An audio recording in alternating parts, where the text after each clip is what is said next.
Thank you so much for joining in. I'm Oscar Blue for Border Network News correspondent for Real America's Voice News and the Wendy Bell Radio Network. How's everybody doing? Good afternoon. Good evening to everybody.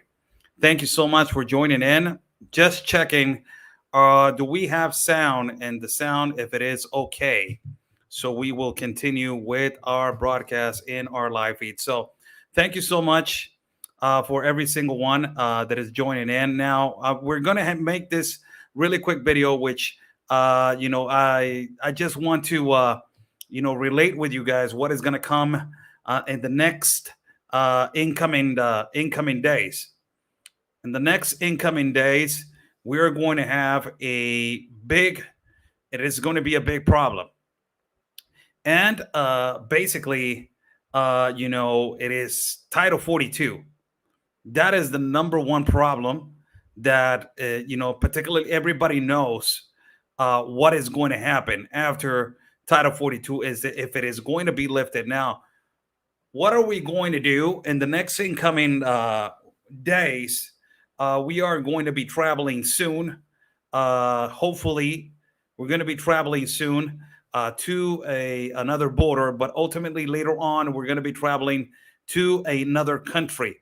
Our colleague and friend Ben Bergquam, he's right now in Panama in the Darien Gap, which I was supposed to be right there, but as you guys know, I suffered an assault in Guatemala, and they stole all of my belongings. They stole my Mexican passport. They stole everything. So it is impossible for me to travel without a Mexican passport. So I'm in the process. I'm getting another one. So we will be traveling soon to another country. Thank you so much for joining in. As I said, we're going to be traveling soon to another border to bring you guys the reality and the truth about what is happening with this mass migration, which is going to continue and which is going to exacerbate in the next incoming days. Title 42, if it is going to be lifted in May 23rd, it is, I was just live right now with Dr. Gina, and I was live with Dr. Gina and ultimately also with Ben Bergquam at the same time, him in the Darien Gap with Mr. Michael Young in Panama and me over here in Tijuana. And we were talking behind the scenes, me and Ben. And it is just crazy how the horrors that they go through, the migrants, what they go through. And I have heard so multiple stories when I go down south of the border, when I go to Guatemala, when I go to Tapachula, and I interview the migrants specifically from Venezuela, what they go through as they're crossing the Darien Gap. And it is just horror.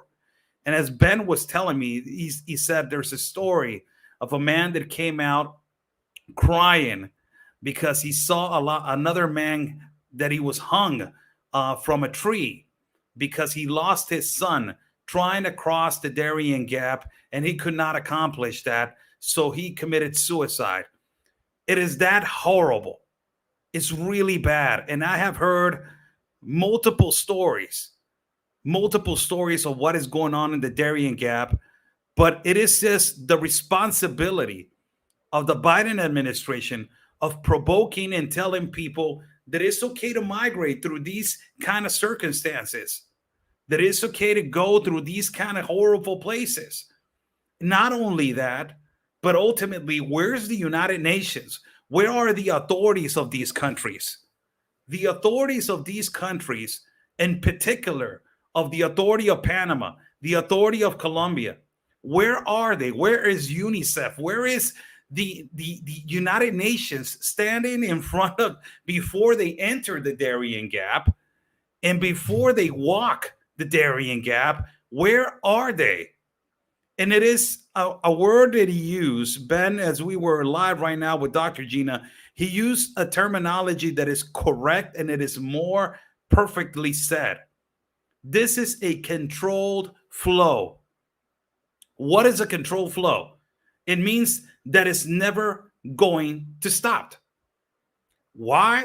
Because the United Nations created this globalist compact of immigration, which inevitates and gives people to travel with no documentation, particularly risking their lives. Also, not only that, crossing through other continents and going through continent into continent to get to the West Hemisphere and migrate all the way from South to Central America, risking your life, some of them losing family members, some of them losing their husbands, some of them losing their wives, some of them losing their children. I interviewed a woman in Tapachula, and not in Tapachula, in a municipal city far away from Tapachula named Mapastepec. This woman, as I was interviewing her, she showed me a piece of paper, that it was the statement that her daughter has been deceased. Her daughter of a year and 6 months, deceased because of dehydration, of walking in a caravan. And she buried her daughter in Mapastepec.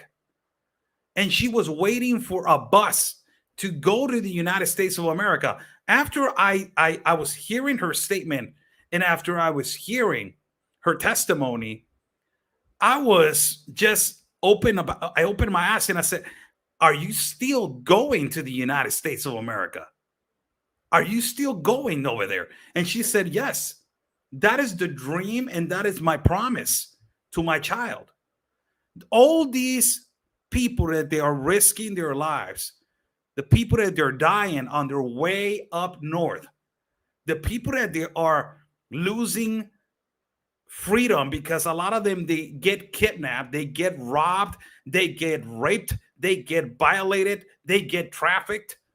That is a cruel reality. And you got leftist tabloids in the United States of America who don't want to say that, because that is damaging practically the smoke screen that they're creating under the Biden administration.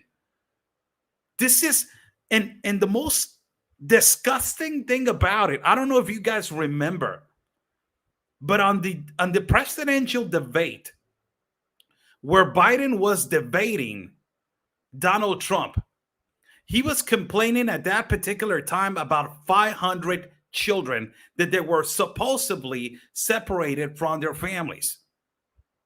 And he was going at Trump hard. He was telling him, you are separating children and this and that and lie and this. And then at that particular time, Donald Trump responded, a lot of those children, they're not coming with their real parents. And then Biden responded, that is not true. Trafficking of children does not exist. All these children are coming with their parents. All of them. He said that. There's a clip of that. He just clearly said it. After that, I was like, wow. It's like, who is this guy? What the hell is this guy thinking? Is this guy really okay in his head? And now, people, the statistic that I've been emphatically, continuously saying to you guys, on every day, more than 38,000 unaccompanied minors have shown into the front door of the United States of America from November of 2021 till now. 38,000. How is the Biden administration going to block that information from coming out? Do you remember Alexandria Ocasio crying on a fence in El Paso? You don't see these leftists coming out and talking about the unaccompanied minors. You don't see them. Nobody is talking about this emphatically. This is a huge problem. And it is more of a bigger problem that there's places like the Darien Gap, which has a lot of trafficking, a lot of deaths, a lot of problems with the indigenous inside of their jungle, because give or take, that jungle, the ones that live there are the indigenous from Panama. And they are the indigenous that they live, a lot of them from Costa Rica, Panama, all these places. So you have this problem that you're invading their space, because they are. These indigenous that they live in the Darien Gap, They feel that migrants are invading their space. So what they do, they charge them. They start being part of this organized crime. They say, if you want to cross the jungle, I'll charge you. It is not going to be for free because it's my jungle and you're invading my space. So after that, where there's a jungle in the middle of the Darien Gap, there's no law, there's no police, there's no crying out for help, there's no electricity, there's no, I want to drink water from this place and another. There's no food. There's no service for phones. What are you going to do in the middle of the jungle if you're being trafficked by certain individuals that they're telling you everything is okay? A lot of the women that I have interviewed in the south border that they're coming in from Venezuela, Cuba, a lot of them have been raped and have been abused and have been violated in front of their husbands at gunpoint. Horrible experience, horrible stories that you can actually not even imagine for just a centimeter of a second that you will say, I will be overcoming that if I was in that particular situation. And all of this, it is continuing. All of this, it is continuing. All of it. And why it is continuing? Because it is an open border agenda. The United Nations created this ideology of asylum and refugee. There's a lot of them that they're economic migrants, but the left in the United States, it is the only one, the leftists in the United States are the only one that they're preaching to the world that every economic migrant qualifies for asylum. I don't understand. Where do these people, they don't read their laws? They don't read who qualifies for asylum and who qualifies for refugee also? Economical migrants, they do not, mostly a lot of them, they do not qualify for a case in whatever place. But they go under the asylum and refugee petition. Now everybody, it is a flow that is continuous. It's a controlled flow that is never ending. And people that they are arriving to the United States of America, they're not allowed to work legally in the United States of America. The majority of the migrants, they're working underneath the table. The majority of the migrants, they are particularly, not registered, a lot of them, to pay the tax. So it's a lot of what is called the ghost tax. The ghost tax, it is this that has been surviving. This ghost tax has been surviving in the United States for the longest of time. Ghost tax, it is the tax that you don't see. It is the tax that is not registered. It is a person that doesn't have a social security, that doesn't have an identification, that is not registered in the United States of America in no other way. In a visa, at a work visa, at resident card, whatever it is. But you have this inflation that is occurring, and that ghost tax, it is going to the government. You have a lot of people that they're undocumented in the United States of America who do not have, and they're not registered in a social security, who they're going every day and they're working underneath the table, but they're buying groceries, they're paying electricity, they're paying water. So they are, in a way, not paying the tax, but they're providing and providing economy. That ghost tax, where is it going? Do you know? Does anybody know where that ghost tax is going? Does anybody know that? It is exactly what Mexico is doing right now. In the south borders of Tapachula, in Tabasco, in Yucatan, in Cancun, you have a massive flow of immigration where people are not allowed to work, but they are working underneath the table trying to survive. In their meantime, in their trajectory, when they're going to the north, this ghost tax, it is not being prevented. Why is it not being prevented? Because it's providing economy for the mom and pop businesses. Do you think the hotel rooms where the migrants massively come, the hotel guy that owns the hotel is going to tell you, you know what? Stop the influx. I don't want it. No. It's going to tell you, you know what? This is providing me economy. The taco shop in the corner, the coffee shop on the other side of the corner, the little supermarket where a lot of them, they buy their groceries to survive. That tax, where is it being registered? A lot of the countries are using the same pattern as what, as what, as is what they are doing in the United States of America. It is exactly the same pattern they're using. It is a copy paste of what is happening. Title 42. Let's get right into it. Title 42. What is going to happen if it gets lifted? And it's already been called out. So a lot of the people, they already know about Title 42. A lot of the people, a lot of migrants, they know about Title 42. And ultimately, you're going to see a lot of migrants coming into the north borders, and a lot of them arriving to the north borders immediately. These are people that they have been waiting. These are not people that they had just arrived and they're coming as of right now. No, these are hundreds of thousands that they have been waiting at the north borders. And I'm, by the means that I'm saying north borders, I mean Piedras Negras, I mean Acuña, I mean, Arizona, a lot of them in Arizona.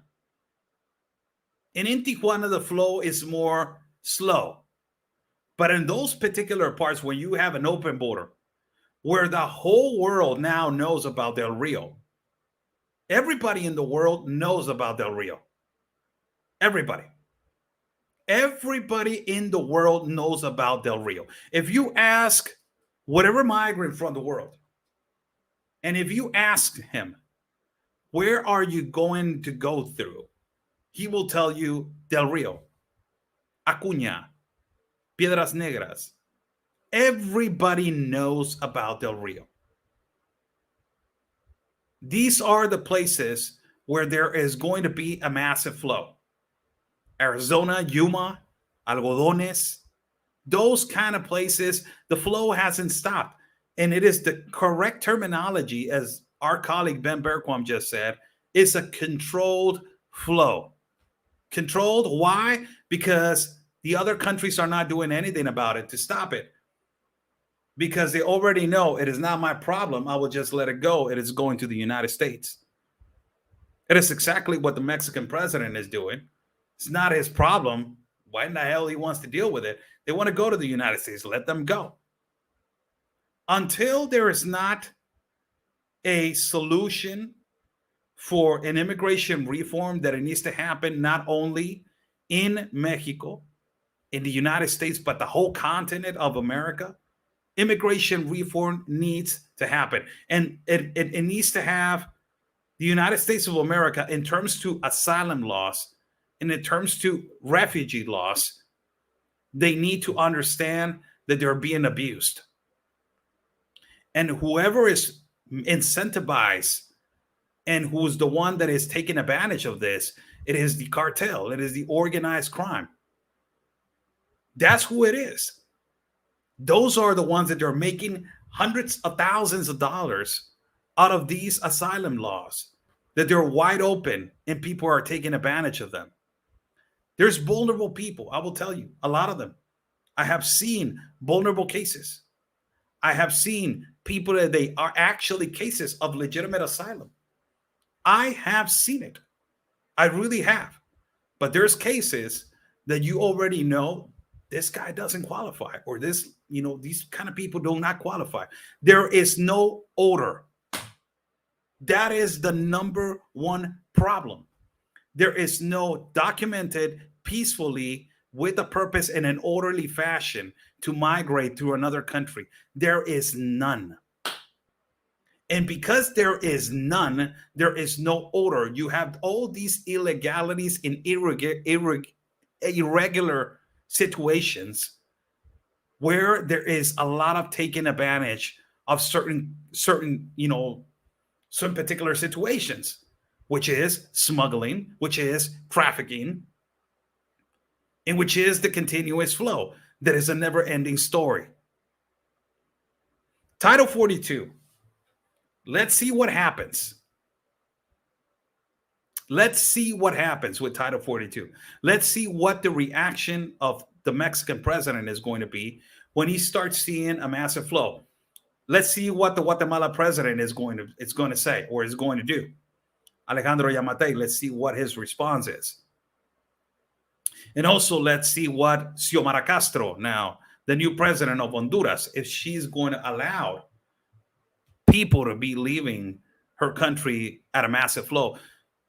We are watching how the only president in the continent of America who is defending his country, it is Nayib Bukele. And Nayib Bukele, it is the only one in the whole continent of America who is for his country first, who is putting these gang members by the thousands in prisons, who is cleaning up his country and is providing economy and is also providing safety for his countrymen, who is bringing back the industry of coffee, an industry of exporting for his country. It is the only president that is doing something about it to fight the evil left. He's young, he's hungry, and he wants to change. Thank you so much, Whitney. Whitney, thank you so much for the coffees. Buy me a coffee is on the top link. If you guys like to contribute to our independent reporting and broadcasting, we are going to be traveling soon. We haven't been traveling outside of the country of Mexico due to the fact that we were assaulted in Guatemala and they stole my Mexican passport. So number one reason why we cannot travel, but we are going to get it back soon, and we are going to be traveling soon again to different parts of the borders, even the United States and also South border, and also to Central and South America. So thank you so much for joining in. It was a quick live feed, 25 minutes going in. 25 minutes. I will do it at 30 to 35 minutes. This live feed talking about Title 42. It's coming on the 23rd of May. We are going to be having podcasts for you guys. We're going to be having conversation as normal conversation with multiple people that they are working at the border on the Mexican side, Central America, South America, and also in the United States of America. We want to just have a conversation. Talk about different topics and know how they feel and see what is their perspective from the other side of the forum. I believe that is really important that we have those kind of conversations, and we bring people into our platform and so we can, get more information out. So we are going to be traveling soon. Thank you so much for your contributions, your support, multiple support. My God, man, people are, you're deep in, we did a testimony this past Sunday, and I don't have no, there's no me hiding, to say the truth about my past. I always have been really open about my past. And for me, it doesn't affect me talking about my past. We have come a long way, and that is God's purpose. And I'm so thankful for everything that God has done to me and changed completely and given me a second opportunity in life. It is so beautiful what he has done with me. And we have come a long way, and all your messages from that testimony, my God, I am forever grateful what you guys are sending. Really. Thank you so much. Also, we're going to put out a video right now on our platforms talking about the Mike Tyson incident. I don't know if you guys seen it. I'm not going to get too much into it because I did a video already. I already did a video with it, and I will upload into our platform so we, so we can have a little discussion about it. But I will bring out just the topic real quick. The Mike Tyson incident. I don't know if you guys heard about it. I don't know if you guys seen it. And I don't know if you guys, possibly, been investigating or watch it in one particular part of your social media platforms. But there's a video that has gone viral. Mike Tyson was, heckled. He was bothered. He was irritated. He was harassed by another guy inside of an airplane. And this guy inside of an airplane, he was drunk. He was with another guy. Mike Tyson was sitting on his airplane on the window side. And this guy was bothering him behind him on the seat, telling him this, telling him that. Supposedly, sources say that Mike Tyson told him multiple times, "Hey, man, calm down. Hey, man, I don't want to talk to you. Hey, man, calm down, calm down, calm down." And then it ended up in a really bad note. Mike Tyson took the decision of, turning around and punching the guy, and the guy stayed quiet. Now, a lot of people are criticizing Mike Tyson. These people that they're criticizing Mike Tyson, they're criticizing him because they've never been in a position where Mike Tyson has been before. This is a guy that it was considered an animal inside of the ring. This guy was considered a beast inside of the ring. He's a former world heavyweight champion. For me, historically, I admire Mike Tyson, and he's one of my idols as a boxing fan. As a former boxer myself. And he has had episodes in the past where his temper has taken away situations. This is why he's on some medication, and he has taken, psychological lessons. And he's doing also, press, and he's doing these podcasts, and he has, released some anger of all this. But I will tell you something. The most aggravated problem right here, before I don't want to get so much into it, the most aggravated problem is, when are we, the former professional boxers? I'm a former professional boxer myself. When are we going to be defended? Because Mike Tyson, because he took the decision to defend himself and he punched this guy, now he's getting criticized because he's a former professional boxer and he took the decision to defend himself.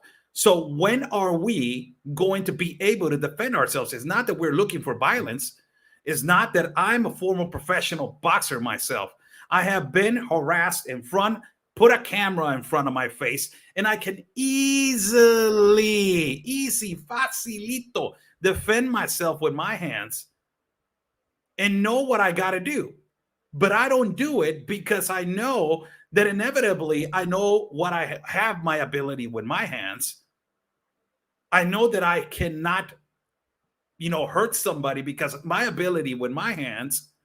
And ultimately, not only that, but the repercussions that are going to come, because there are going to be, later on when they get hurt, there will be cowards. There will be, oh, he was a former professional boxer. This entitles for a lawsuit. I'm going to sue you. This is you hurt me. You knew how to use your hands. You knew how to punch. So we had to eat that up. We have to just stay quiet and just not say anything the majority of the times. So we had to always remain calm. And basically, us that we have been in the ring, thank you so much, Princess. Thank you so much, Dev, for your contributions. Thank you so much. Us that we have been in the ring, that I have been practicing, boxing since I was a young kid. When you practice boxing since you're a young kid, you learn how to maintain yourself calm in really difficult situations. You really learn how to maintain yourself calm, whether it is at gunpoint, like what happened to me, or whether it is whatever it is. So we know how to remain calm. I know what you're trying to do. I know that you're trying to provoke me. I know that you're trying to provoke me so I can hurt you and I can be in an embarrassing moment. I know what you're trying to do. So we need to know how to eat it up and just remain calm and be like, But when isn't enough? When is going to be enough? And this is the problem. Don't bother ex-professional boxers. Don't bother them. Don't bother ex-professional MMA, mixed martial arts people. Don't bother them. If they tell you stay away, stay away. Because they have another mindset when you approach them. They already know that you are approaching them and they are bothering them, and they already seeing how to attack. Don't bother them at all. This is why I get mad right now that they're criticizing Mike Tyson. Why are you criticizing him? If he has his episodes in the past, but he was being bothered by a guy that was drunk inside of an airplane. Why? Because he's famous? Why? Because he's a public figure? Why? Because he's this and that? The hell? Leave it alone and just stop bothering him. And to all these people that they're saying it is a conspiracy, it was made to distract, it is a distraction. These are stage actors. It was not stage, it has nothing to do. The hell, these conspiracies. I hate these conspiracy things, man. Always bringing all these Q stuff. For God's sake. It's a thing that happened. It really happened. The guy got bothered and he punched him back. I'm just talking about it. Nothing wrong to talk about it. Just leave those people alone, man. You don't want to get punched. You don't want to get bothered. Just leave them alone. Just leave them alone and don't bother them. And that's it. Leave them alone. Don't bother them. And that's it. How's everybody doing? Thank you so much for joining in. God bless everybody that is watching. We are live right now from Tijuana. That is my, that is my perception of what happened to Mike Tyson. Just don't bother people. You don't want to get punched in the face. He's the famous one that says, everybody has a plan until you get punched in the face. You know what I mean? Everybody has a plan until you get punched in the face. And that is Mike Tyson himself. That is Mike Tyson himself. Everybody has a plan until you get punched in the face. And that is a reality. But it's going to go over there and like, I'm going to heckle this guy. I'm going to bother this guy. I'm going to harass this guy. I'm going to do this to this guy. I'm going to do that. And then you get punched in the face and you're like, hey.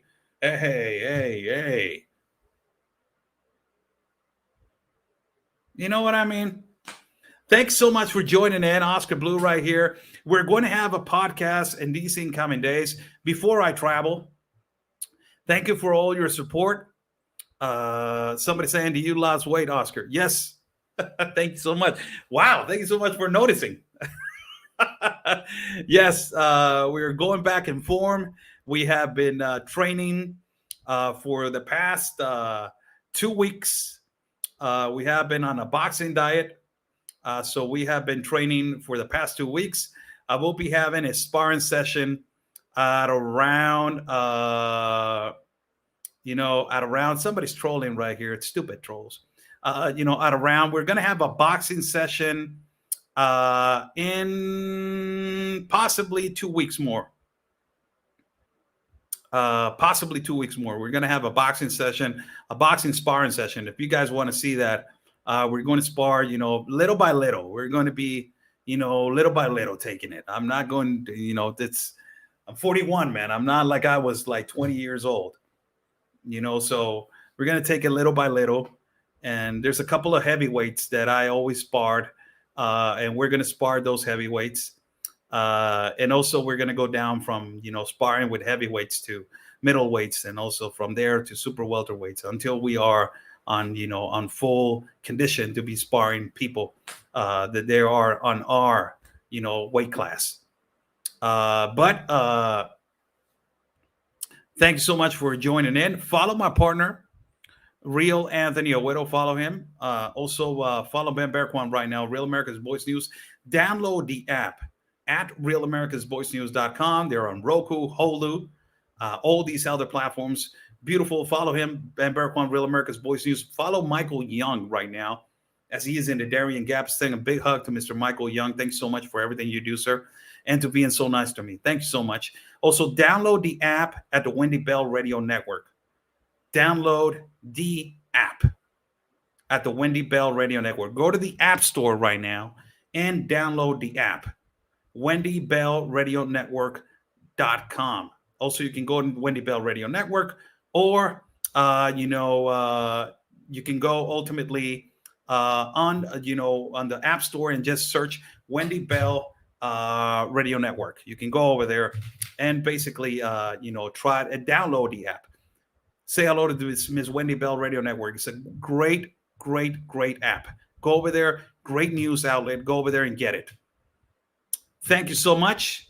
God bless you all. Stay safe. Thank you for all your support. And stay safe. And like we always say, people, peace and love. Let me see. Where's the banners, man? I don't have the mouse right here, so I got to be looking for it. Okay. Like we always say, people, peace and love, because always your country's first. Stay safe, people.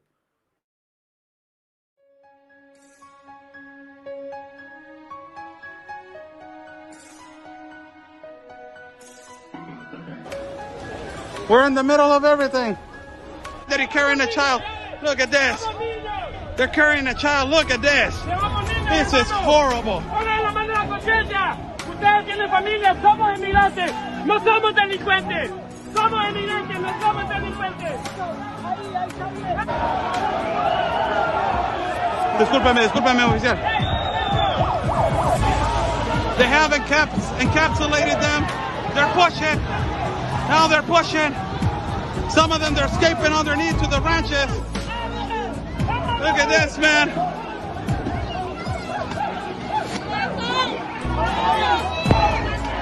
They're throwing rocks. They're hitting the National Guard officers.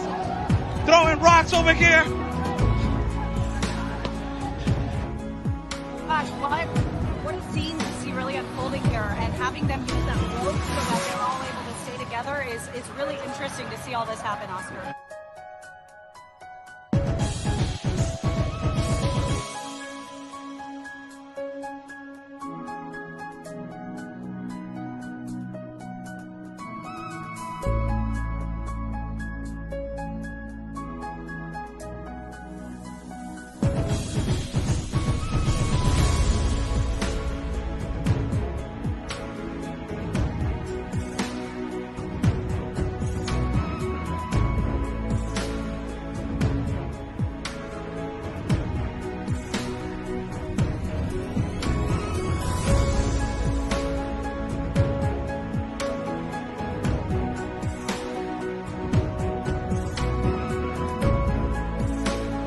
Is number 4 in the world for violence and homicides.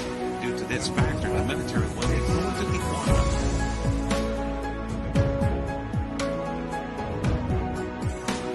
Entry of San Isidro next door to the city of Tijuana, Mexico. Migrants looking for asylum from Ukraine arrived to the